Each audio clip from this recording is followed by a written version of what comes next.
Hello, welcome to the France 24 interview. This is an outstanding edition taking place in the Sahel region. We have with us Major General Éric Vidaud. Hello. Hello.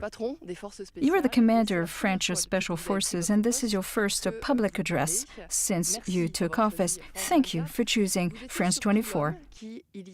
A year ago, on June 3rd, 2020, you were overseeing efforts to neutralize the terrorist Abdelmalek Droukdel.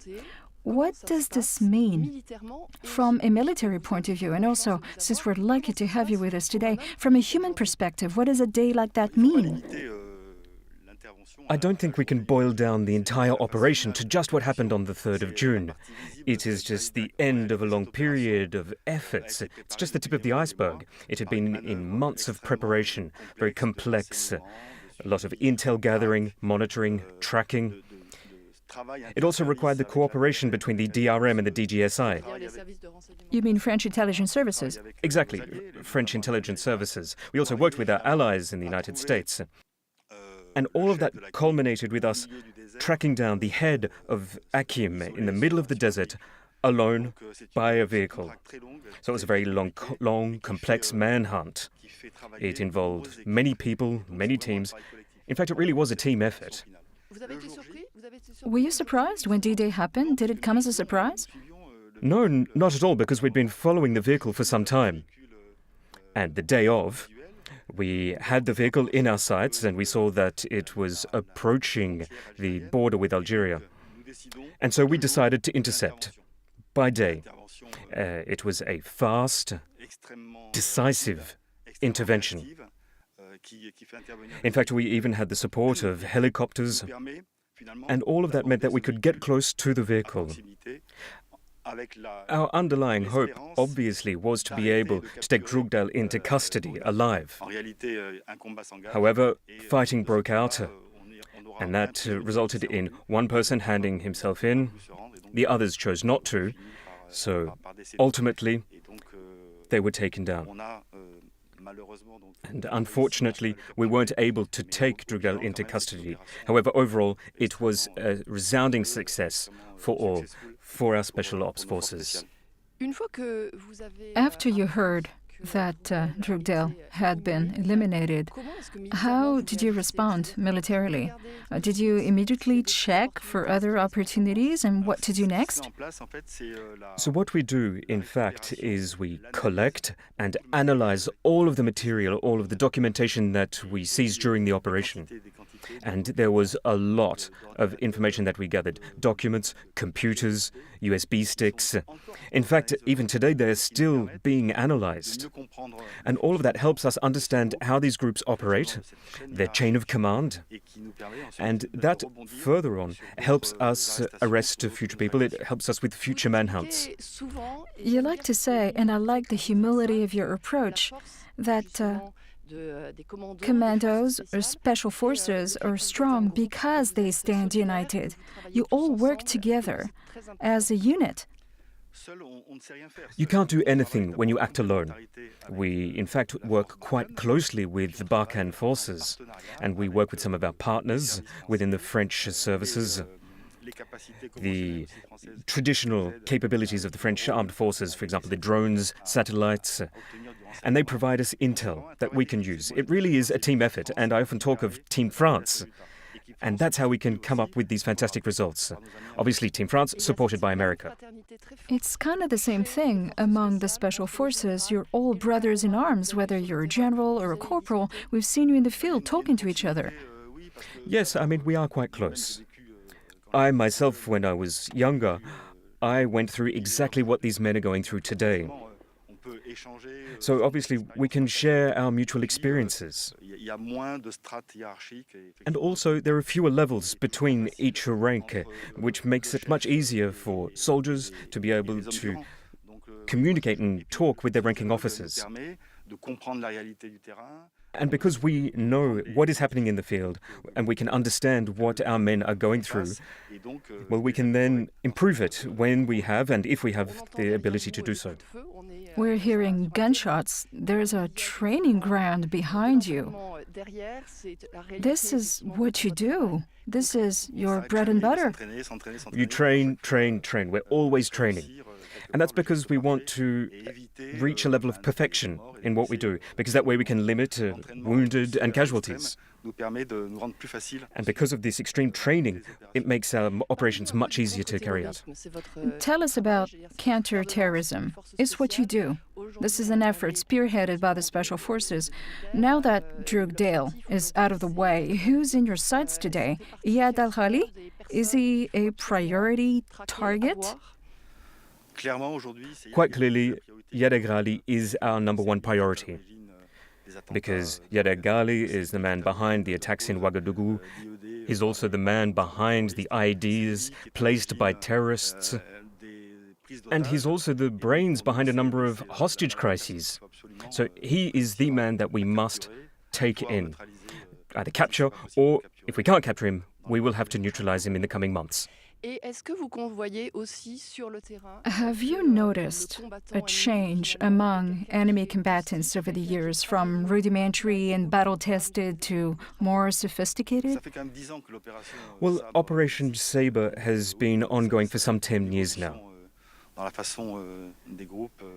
And over that time, terrorist groups, they have also changed. They have ramped up their military capabilities.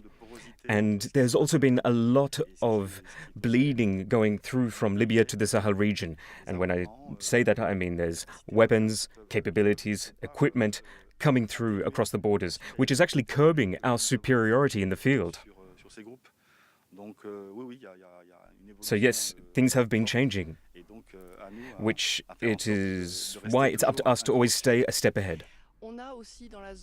Back home in France, public opinion likes to pick up rumors on social media and run with them, but your work is all about discretion. How do you handle the growing gap between the special forces, who do not advertise their wins, and the enemy's strong presence on social media? Well, I don't think we can really talk about the wins, because the wins, they are all part and parcel of what Barkhane is doing. So when we look at the wins, you have Barkhane and also what the Sabre forces are achieving. And I think not separating the two is actually quite sensible. Because again, we are part of the one team, Team France, as I mentioned earlier. And yes, discretion, humility, they are our governing values. At the moment, we're seeing that terrorists are moving into new areas of the Sahel region, from the north of Burkina Faso down to Ivory Coast and further down to the Gulf of Guinea. That's an important development. Is there any chance you might be outflanked? Well, yes, it is a risk, but in order to avoid that, we have to build up capacities of the local armed forces. So we actually have the operational military partnership, and through that we are there to train and assist any of the neighboring military forces. So for example, first and foremost, we have Burkina Faso, where we are training special ops forces from Burkina Faso. Côte d'Ivoire as well, we're training their forces. And actually, to that extent, in Côte d'Ivoire, near Abidjan, we set up the International Counter-Terrorism Academy. Through that academy, we are there to provide support and training to all of the special ops forces from neighboring countries.